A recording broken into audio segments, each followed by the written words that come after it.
निवडणुकीच्या प्रचाराला आता अवघे काही दिवस उरले आहे आणि त्यामुळे चंद्रपूरचे जे आमदार आहे किशोर जोरगेवार हे स्वतः आता मैदानात उतरून घरोघरी प्रचार करताय भाजपच्या उमेदवारांसाठी।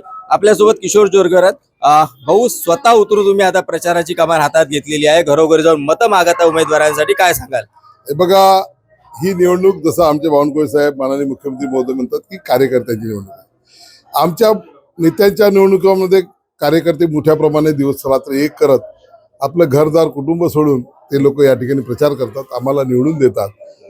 तसंच आता आमची वेळ आहे, या कार्यकर्त्यांच्यासाठी म्हणून आम्ही रस्त्यावर आलं पाहिजे आणि कार्यकर्त्यांसोबत जनतेला हे सांगितलं पाहिजे, पटवून दिलं पाहिजे की एकीकडे देवेंद्रजींचं सरकार राज्यामध्ये, केंद्रामध्ये मोदीजींचं सरकार आहे आणि लोकप्रतिनिधी म्हणून त्यांनी मला आशीर्वाद दिलेला आहे। तर हे चौथी जे स्टेप आहे ही महानगरपालिका आहे। महानगरपालिकेमध्ये जर चुकीचे उमेदवार निवडून गेले, भारतीय जनता पार्टीचा महापौर त्या ठिकाणी नसला तर मात्र अडचणी निर्माण होतील आणि म्हणून आम्ही घरोघर, वाड, वस्त्या, तांडे ठिकाणी चौकात जाऊन भारतीय जनता पार्टीच्यासाठी, आमच्या या कार्यकर्त्यांसाठी आम्ही समर्थन मागत आहोत। आणि तुम्ही बघू शकता एक मोठं असं जनसमर्थन लोकांचं या ठिकाणी भारतीय जनता पार्टी शिवसेनेला मिळत आहे। एबीपी माझा, उघडा डोळे बघा नीट।